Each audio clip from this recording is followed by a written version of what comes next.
বিসমিল্লাহির রহমানির রহিম। পরম করুণাময় ও অসীম দয়ালু আল্লাহর নামে শুরু। আলিফ লাম মিম রা তিলকা আয়াতুল কিতাব والذي أنزل إليك من ربك الحق ولكن أكثر الناس لا يؤمنون আলিফ লাম মিম রা এগুলো কিতাবের আয়াত। যা কিছু আপনার পালনকর্তার পক্ষ থেকে অবতীর্ণ হয়েছে তা সত্য, কিন্তু অধিকাংশ মানুষ এতে বিশ্বাস করে না।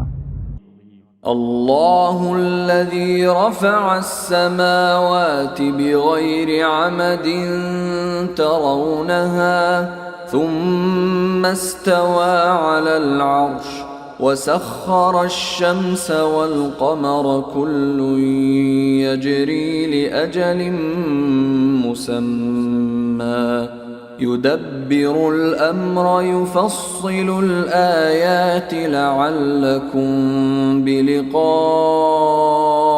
ربكم توقنون আল্লাহ যিনি ঊর্ধ্ব দেশে স্থাপন করেছেন আকাশ মণ্ডলীকে স্তম্ভ ব্যতীত, তোমরা সেগুলো দেখো। অতঃপর তিনি আরশের উপর অধিষ্ঠিত হয়েছেন এবং সূর্য ও চন্দ্রকে কর্মে নিয়োজিত করেছেন। প্রত্যেকে নির্দিষ্ট সময় মোতাবেক আবর্তন করে। তিনি সকল বিষয় পরিচালনা করেন, নিদর্শনসমূহ প্রকাশ করেন, যাতে তোমরা স্বীয় পালনকর্তার সাথে সাক্ষাৎ সম্বন্ধে নিশ্চিত বিশ্বাসী হও। وهو الذي مد الأرض وجعل فيها رواسي وأنهارا ومن كل الثمرات جعل فيها زوجين اثنين يغشي الليل النهار إن في ذلك لآيات لقوم يتفكرون তিনি ভূমণ্ডলকে বিস্তৃত করেছেন এবং তাতে পাহাড় পর্বত ও নদ নদী সৃষ্টি করেছেন এবং প্রত্যেক ফলের মধ্যে দু প্রকার সৃষ্টি করে রেখেছেন। তিনি দিনকে রাত্রি দ্বারা আবৃত করেন, এতে তাদের জন্য নিদর্শন রয়েছে যারা চিন্তা করে। وفي الأرض قطع متجاورات وجنات من أعناب وزرع ونخيل صنوان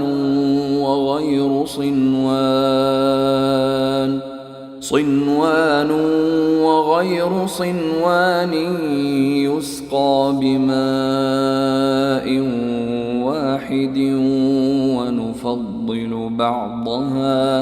ونفضل بعضها على بعض في الأكل إن في ذلك لآيات لقوم يعقلون এবং জমিনে বিভিন্ন শস্যক্ষেত্র রয়েছে, একটি অপরটির সাথে সংলগ্ন, এবং আঙ্গুরের বাগান আছে, আর শস্য ও খরজুর রয়েছে। একটির মূল অপরটির সাথে মিলিত এবং কতক মিলিত নয়। এগুলোকে একই পানি দেয়া হয়। আমি স্বাদে একটিকে অপরটির চাইতে শ্রেষ্ঠত্ব দিই। এগুলোর মধ্যে তাদের জন্য নিদর্শন রয়েছে যারা চিন্তা ভাবনা করে। وَإِن تَعْجَبْ فَعَجَبٌ قَوْلُهُمْ أَإِذَا كُنَّا تُرَابًا أَإِنَّا لَفِي خَلْقٍ جَدِيدٍ أُولَئِكَ الَّذِينَ كَفَرُوا بِرَبِّهِمْ وَأُولَئِكَ الْأَغْلَالُ فِي أعناقهم وأولئك أصحاب النار هم فيها خالدون যদি আপনি বিস্ময়ের বিষয় চান, তবে তাদের একথা বিস্ময়কর যে আমরা যখন মৃত্তিকা হয়ে যাব তখনও কি নতুনভাবে সৃজিত হব। এরাই স্বীয় পালনকর্তার সত্তায় অবিশ্বাসী হয়ে গেছে। এদের গর্দানেই লৌহ শৃঙ্খল পড়বে এবং এরাই দোজখী, এরা তাতে চিরকাল থাকবে। وَيَسْتَعْجِلُونَكَ بِالسَّيِّئَةِ قَبْلَ الْحَسَنَةِ وَقَدْ خَلَتْ مِنْ قَبْلِهِمُ الْمَثُلَاتُ وَإِنَّ رَبَّكَ لَذُو مَغْفِرَةٍ لِلنَّاسِ عَلَى ظُلْمِهِمْ وَإِنَّ رَبَّكَ لَشَدِيدُ الْعِقَابِ। এরা আপনার কাছে মঙ্গলের পরিবর্তে দ্রুত অমঙ্গল কামনা করে। তাদের পূর্বে অনুরূপ অনেক শাস্তিপ্রাপ্ত জনগোষ্ঠী অতিক্রান্ত হয়েছে। আপনার পালনকর্তা মানুষকে তাদের অন্যায় সত্ত্বেও ক্ষমা করেন এবং আপনার পালনকর্তা কঠিন শাস্তিদাতাও বটে। وَيَقُولُ الَّذِينَ كَفَرُوا لَوْلَا أُنْزِلَ عَلَيْهِ آيَةٌ مِّن رَّبِّهِ إِنَّمَا أَنْتَ مُنذِرٌ وَلِكُلِّ قَوْمٍ هَادٍ। কাফেররা বলে, তার প্রতি তার পালনকর্তার পক্ষ থেকে কোন নিদর্শন অবতীর্ণ হল না কেন? আপনার কাজ তো ভয় প্রদর্শন করাই এবং প্রত্যেক সম্প্রদায়ের জন্য পথ প্রদর্শক হয়েছে। আল্লাহু ইয়া'লামু মা তাহমিলু কুল্লু উনসা ওয়া মা তাগীদুল আরহাম ওয়া মা তাজদাদ ওয়া কুল্লু শাইইন 'ইনদাহু বিমিকদার। আল্লাহ জানেন প্রত্যেক নারী যা গর্ভধারণ করে এবং গর্ভাশয়ে যা সংকুচিত ও বর্ধিত হয়, এবং তার কাছে প্রত্যেক বস্তুরই একটা পরিমাণ রয়েছে। আলিমুল গায়বি ওয়াশ শাহাদাতিল কাবীরুল মুতাআল। তিনি সকল গোপন ও প্রকাশ্য বিষয় অবগত, মহত্তম, সর্বোচ্চ মর্যাদাবান। সাওয়াউম মিনকুম মান আসাররাল কওলা ওয়া মান জাহারা বিহি ওয়া মান হুয়া মুস্তাখফিন বিল-লাইল ومن هو مستخف بالليل وسارب بالنهار। তোমাদের মধ্যে কেউ গোপনে কথা বলুক বা তা সশব্দে প্রকাশ করুক, রাতের অন্ধকারে সে আত্মগোপন করুক বা প্রকাশ্য দিবালোকে বিচরণ করুক, সবাই তার নিকট সমান। লাহু মুআক্কিবাতুম মিন বাইনি ইয়াদাইহি ওয়া মিন খালফিহি ইয়াহফাযুনাহু মিন আমরিল্লাহ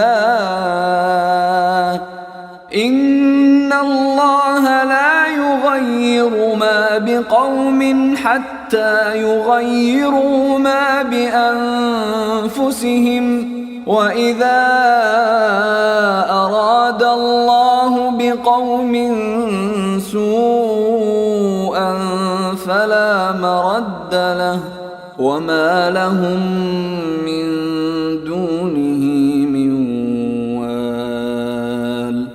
তার পক্ষ থেকে অনুসরণকারী রয়েছে তাদের অগ্রে এবং পশ্চাতে। আল্লাহর নির্দেশে তারা ওদের হেফাজত করে। আল্লাহ কোন জাতির অবস্থা পরিবর্তন করেন না যে পর্যন্ত তারা তাদের নিজেদের অবস্থা পরিবর্তন না করে। আল্লাহ যখন কোন জাতির উপর বিপদ চান তখন তা রদ হওয়ার নয়, এবং তিনি ব্যতীত তাদের কোনো সাহায্যকারী নেই। হুয়াল্লাযী ইউরীকুমুল বারকা খাওফান ওয়া তামআন ওয়া ইউনশিউস সাহাবাস সিকাল। তিনি তোমাদেরকে বিদ্যুৎ দেখান ভয়ের জন্য এবং আশার জন্য, এবং উত্থিত করেন ঘন মেঘমালা। وَيُسَبِّحُ الرَّعْدُ بِحَمْدِهِ وَالْمَلَائِكَةُ مِنْ خِيفَتِهِ وَيُرْسِلُ الصَّوَاعِقَ ويرسل الصواعق فيصيب بها من يشاء وهم يجادلون في الله وهو شديد المحال। তার প্রশংসা পাঠ করে বজ্র, নির্ঘোষ এবং সব ফেরেশতা সভয়ে। তিনি বজ্রপাত করেন, অতঃপর যাকে ইচ্ছা তাকে তা দ্বারা আঘাত করেন। তথাপি তারা আল্লাহ সম্পর্কে বিতণ্ডা করে, অথচ তিনি মহাশক্তিশালী। লাহু দাওয়াতুল হক والذين يدعون من دونه لا يستجيبون لهم بشيء إلا كباسط كفيه إلى الماء ليبلغ فاه وما هو ببالغه وما دعاء الكافرين إلا في ضلال। সত্যের আহ্বান একমাত্র তারই, এবং তাকে ছাড়া যাদেরকে ডাকে তারা তাদের কোনো কাজে আসে। ওদের দৃষ্টান্ত সেরূপ, যেমন কেউ দুহাত পানির দিকে প্রসারিত করে যাতে পানি তার মুখে পৌঁছে যায়, অথচ পানি কোনো সময় পৌঁছবে না। কাফিরদের যত আহ্বান তার সবই পথভ্রষ্টতা। وَلِلَّهِ يَسْجُدُ مَن فِي السَّمَاوَاتِ وَالْأَرْضِ طَوْعًا وَكَرْهًا وَظِلَالُهُم بِالْغُدُوِّ وَالْآصَالِ। আল্লাহকে সিজদা করে যা কিছু নভমণ্ডলে ও ভূমণ্ডলে আছে, ইচ্ছায় অথবা অনিচ্ছায়, এবং তাদের প্রতিচ্ছায়াও সকাল সন্ধ্যায়। قل من رب السماوات والأرض قل الله قل أفاتخذتم من دونه أولياء لا يملكون لأنفسهم نفعا ولا ضرا قل هل يستوي الأعمى والبصير أم هل تستوي الظلمات والنور أم جعلوا لله شركاء خلقوا كخلقه فتشابه الخلق عليهم قل الله خالق كل شيء وهو الواحد القهار। জিজ্ঞেস করুন, নভমণ্ডল ও ভূমণ্ডলের পালনকর্তা কে? বলে দিন, আল্লাহ। বলুন, তবে কি তোমরা আল্লাহ ব্যতীত এমন অভিভাবক স্থির করেছ যারা নিজেদের ভালো মন্দেরও মালিক নয়? বলুন, অন্ধ ও চক্ষুষ্মান কি সমান হয়, অথবা কোথাও কি অন্ধকার ও আলো সমান হয়? তবে কি তারা আল্লাহর জন্য এমন অংশীদার স্থির করেছে যে তারা কিছু সৃষ্টি করেছে যেমন সৃষ্টি করেছেন আল্লাহ, অতঃপর তাদের সৃষ্টি এরূপ বিভ্রান্তি ঘটিয়েছে? বলুন, আল্লাহ প্রত্যেক বস্তু স্রষ্টা এবং তিনি একক পরাক্রমশালী। أنزل من السماء ماء فسالت أودية بقدرها فاحتمل السيل زبدا رابيا ومما يوقدون عليه في النار ابتغاء حلية أو متاع زبد مثله كذلك يضرب الله الحق والباطل فأما الزبد فيذهب جفاء وأما ما ينفع الناس فيمكث في الأرض كذلك يضرب الله الأمثال। তিনি আকাশ থেকে পানি বর্ষণ করেন, অতঃপর স্রোতধারা প্রবাহিত হতে থাকে নিজ নিজ পরিমাণ অনুযায়ী। অতঃপর স্রোতধারা স্ফীত ফেনারাশি উপরে নিয়ে আসে, এবং অলঙ্কার অথবা তৈজসপত্রের জন্য যে বস্তুকে আগুনে উত্তপ্ত করে তাতেও তেমনি ফেনারাশি থাকে। এমনিভাবে আল্লাহ সত্য ও অসত্যের দৃষ্টান্ত প্রদান করেন। অতএব ফেনা তো শুকিয়ে খতম হয়ে যায়, এবং যা মানুষের উপকারে আসে তা জমিতে অবশিষ্ট থাকে। আল্লাহ এমনিভাবে দৃষ্টান্তসমূহ বর্ণনা করেন।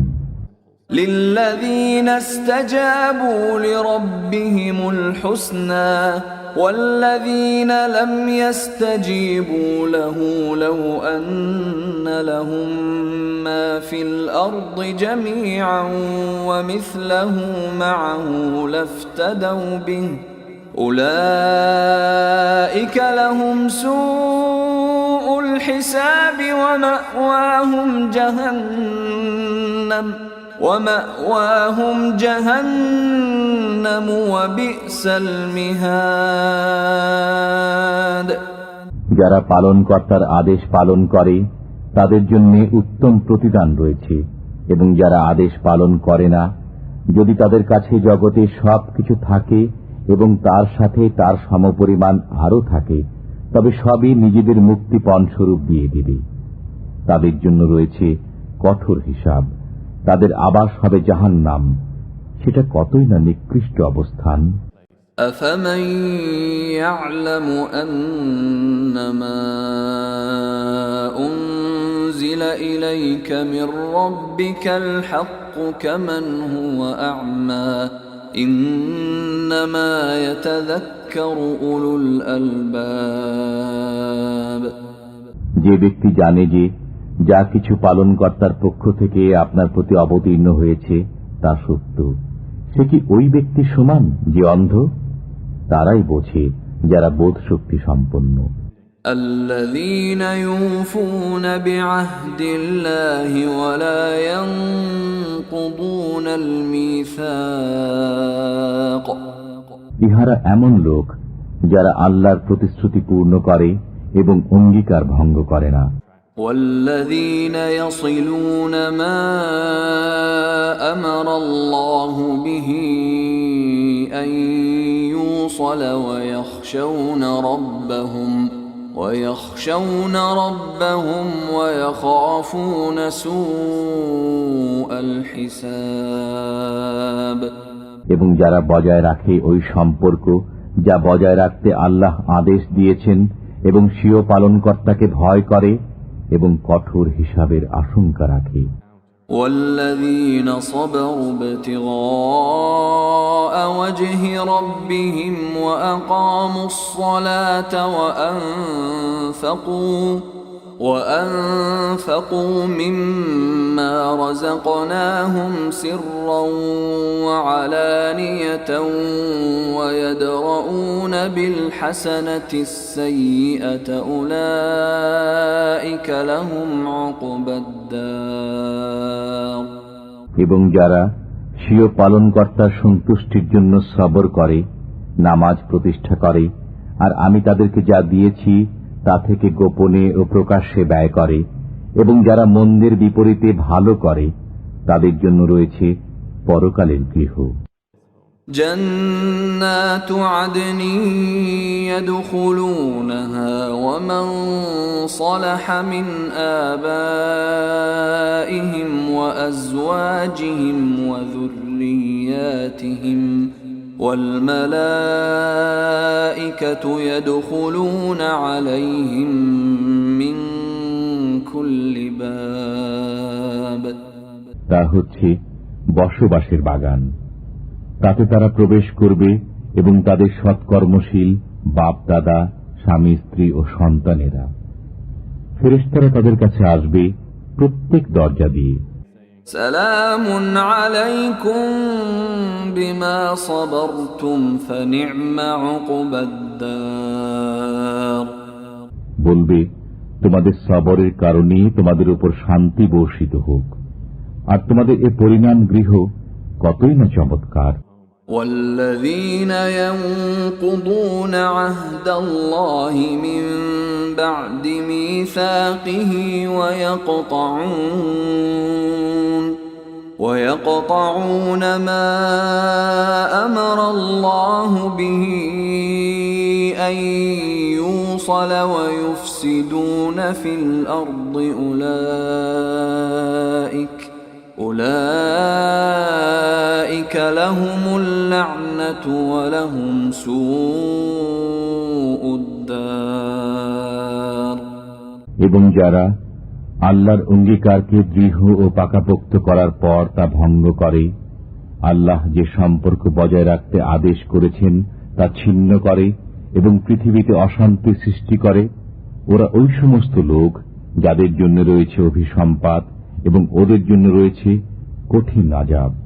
আল্লাহু ইয়াবসুতুর রিজকা লিমান ইয়াশাউ ওয়া ইয়াকদির وفرحوا بالحياة الدنيا وما الحياة الدنيا في الآخرة إلا متاع।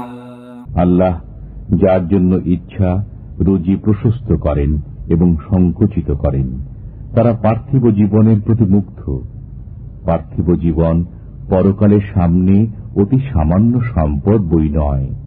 ويقول الذين كفروا لولا أنزل عليه آية من ربه قل إن الله يضل من يشاء ويهدي إليه من أناب।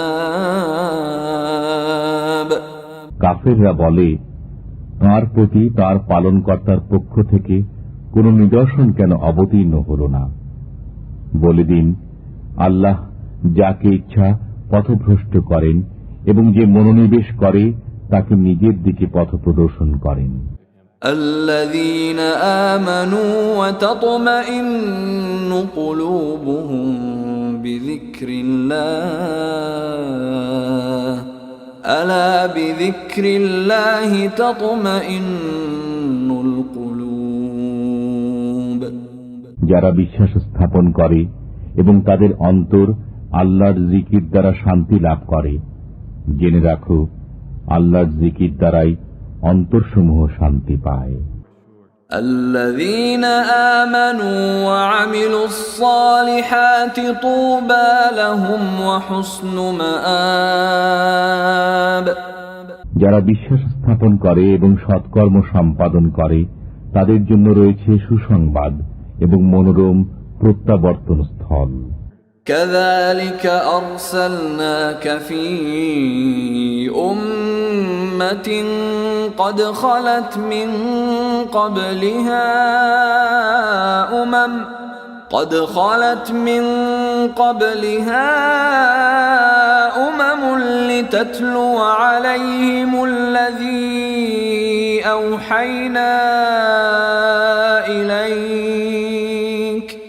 لتتلو عليهم الذي أوحينا إليك وهم يكفرون بالرحمن قل هو ربي لا إله إلا هو عليه توكلت وإليه متاب। এমনি ভাবে আমি আপনাকে একটি উম্মতের মধ্যে প্রেরণ করেছি, তাদের পূর্বে অনেক উম্মত অতিক্রান্ত হয়েছে, যাতে আপনি তাদেরকে ওই নির্দেশ শুনিয়ে দেন যা আমি আপনার কাছে প্রেরণ করেছি। তথাপি তারা দয়াময়কে অস্বীকার করে। বলুন, তিনি আমার পালনকর্তা, তিনি ব্যতীত কারো উপাসনা নাই। আমি তাঁর উপরই ভরসা করেছি এবং তাঁর দিকেই আমার প্রত্যাবর্তন। ولو أن قرآنا سيرت به الجبال أو قطعت به الأرض أو كلم به الموتى بل لله الأمر جميعا أفلم ييأس الذين آمنوا أن لو يشاء الله لهدى الناس جميعا ولا يزال الذين كفروا تصيبهم بما صنعوا قارعة أو تحل قريبا من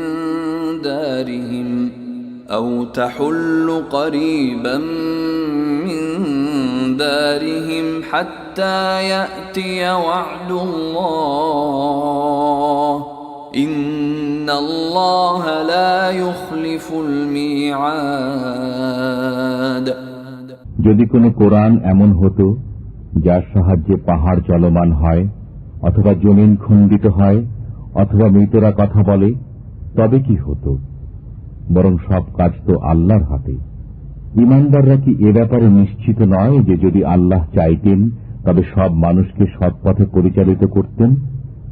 কাফেররা তাদের কৃতকর্মের কারণে সবসময় আঘাত পেতে থাকবে, অথবা তাদের গৃহের নিকটবর্তী স্থানে আঘাত নেমে আসবে যে পর্যন্ত আল্লাহর ওয়াদা না আসে। নিশ্চয়ই আল্লাহ ওয়াদার খেলাপ করেন না।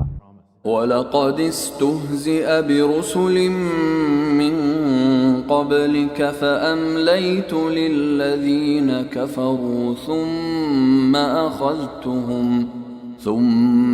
أَخَذْتُهُمْ فَكَيْفَ كَانَ عِقَابِ।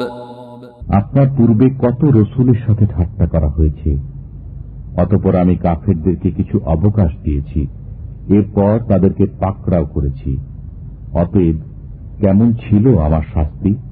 أَفَمَنْ هُوَ قَائِمٌ عَلَى كُلِّ نَفْسٍ بِمَا كَسَبَتْ وَجَعَلُوا لِلَّهِ شُرَكَاءَ قُلْ سَمُّوهُمْ أَمْ تُنَبِّئُونَهُ بِمَا لَا يَعْلَمُ فِي الْأَرْضِ أَمْ بِظَاهِرٍ مِّنَ الْقَوْلِ بَلْ زُيِّنَ لِلَّذِينَ كَفَرُوا مَكْرُهُمْ وَصُدُّوا عَنِ السَّبِيلِ وَمَن يُضْلِلِ اللَّهُ فَمَا لَهُ مِنْ هَادٍ।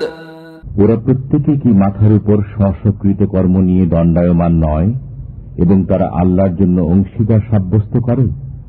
বলুন, নাম বলো অথবা খবর দাও পৃথিবীর এমন কিছু জিনিস সম্পর্কে যা তিনি জানেন না, অথবা অসার কথাবার্তা বলছো?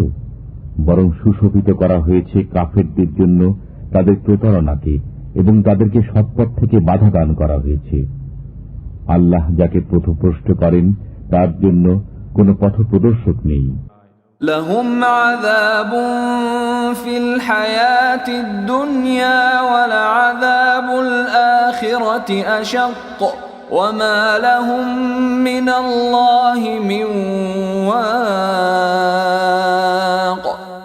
দুনিয়ার জীবনে এদের জন্য রয়েছে আযাব এবং অতি অবশ্য আখিরাতের জীবন কঠোরতম। আল্লাহর কবল থেকে তাদের কোনো রক্ষাকারী নেই। مثل الجنة التي وعد المتقون تجري من تحتها الأنهار أكلها دائم وظلها تلك عقبى الذين اتقوا وعقبى الكافرين النار। পরহেজগারদের জন্য প্রতিশ্রুত জান্নাতের অবস্থা এই যে তার নিম্নে নির্ঝরণী সমূহ প্রবাহিত হয়, তার ফলসমূহ চিরস্থায়ী এবং ছায়াও। এটা তাদের প্রতিদান যারা সাবধান হয়েছে, এবং কাফেরদের প্রতিফল অগ্নি। والذين آتيناهم الكتاب يفرحون بما أنزل إليك ومن الأحزاب من ينكر بعضه قل إنما أمرت أن أعبد الله ولا أشرك به إليه أدعو وإليه مآب। এবং যাদেরকে আমি গ্রন্থ দিয়েছি তারা আপনার প্রতি যা অবতীর্ণ হয়েছে তার জন্য আনন্দিত হয়, এবং কোন কোন দল এর কোন কোন বিষয় অস্বীকার করে। বলুন, আমাকে এরূপ আদেশই দেয়া হয়েছে যে আমি আল্লাহর ইবাদত করি এবং তার সাথে অংশীদার না করি। আমি তার দিকেই দাওয়াত দেই এবং তার কাছেই আমার প্রত্যাবর্তন। وكذلك أنزلناه حكما عربيا ولئن اتبعت أهواءهم بعدما جاءك من العلم ما لك من الله من ولي ولا واق এমনিভাবেই আমি এ কোরআনকে আরবি ভাষায় নির্দেশ রূপে অবতারণ করেছি। যদি আপনি তাদের প্রবৃত্তির অনুসরণ করেন আপনার কাছে জ্ঞান পৌঁছার পর, তবে আল্লাহর কবল থেকে আপনার না কোনো সাহায্যকারী আছে এবং না কোনো রক্ষাকারী। وَلَقَدْ أَرْسَلْنَا رُسُلًا مِّن قَبْلِكَ وَجَعَلْنَا لَهُمْ أَزْوَاجًا وَذُرِّيَّةً وَمَا كَانَ لِرَسُولٍ أَن يَأْتِيَ بِآيَةٍ إِلَّا بِإِذْنِ اللَّهِ لِكُلِّ أَجَلٍ كِتَابٌ আপনার পূর্বে আমি অনেক রসুল প্রেরণ করেছি এবং তাদেরকে পত্নী ও সন্তান সন্ততি দিয়েছি। কোন রসুলের এমন সাধ্য ছিল না যে আল্লাহর নির্দেশ ছাড়া কোন নিদর্শন উপস্থিত করে। প্রত্যেকটি ওয়াদা লিখিত আছে। يمحو الله ما يشاء ويثبت وعنده أم الكتاب আল্লাহ যা ইচ্ছা মিটিয়ে দেন এবং বহাল রাখেন এবং মূল গ্রন্থ তাঁর কাছেই রয়েছে।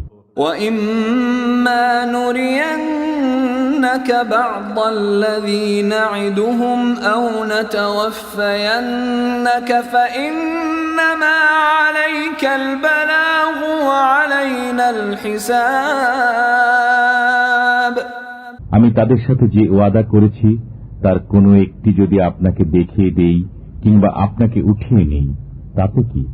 আপনার দায়িত্ব তো পৌঁছে দেয়া এবং আমার দায়িত্ব হিসাব নেয়া।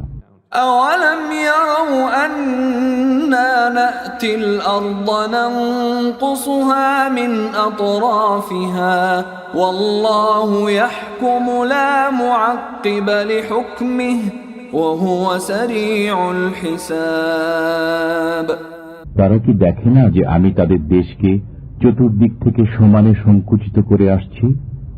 আল্লাহ নির্দেশ দেন, তার নির্দেশকে পশ্চাতে নিক্ষেপকারী কেউ নেই। তিনি দ্রুত হিসাব গ্রহণ করেন। وَقَدْ مَكَرَ الَّذِينَ مِنْ قَبْلِهِمْ فَلِلَّهِ الْمَكْرُ جَمِيعًا يَعْلَمُ مَا تَكْسِبُ كُلُّ نَفْسٍ وَسَيَعْلَمُ الْكُفَّارُ لِمَنْ عُقْبَى الدَّارِ তাদের পূর্বে যারা ছিল তারা চক্রান্ত করেছে, আর সকল চক্রান্ত তো আল্লাহর হাতেই আছে। তিনি জানেন প্রত্যেক ব্যক্তি যা কিছু করে। কাফেররা জেনে নেবে যে পরজীবনের আবাসস্থল কাদের জন্য রয়েছে। وَيَقُولُ الَّذِينَ كَفَرُوا لَسْتَ مُرْسَلًا قُلْ كَفَى بِاللَّهِ شَهِيدًا بَيْنِي وَبَيْنَكُمْ وَمَنْ عِندَهُ عِلْمُ الْكِتَابِ কাফেররা বলে, আপনি প্রেরিত ব্যক্তি নন। বলে দিন, আমার ও তোমাদের মধ্যে প্রকৃষ্ট সাক্ষী হচ্ছেন আল্লাহ এবং ওই ব্যক্তি যার কাছে গ্রন্থের জ্ঞান আছে।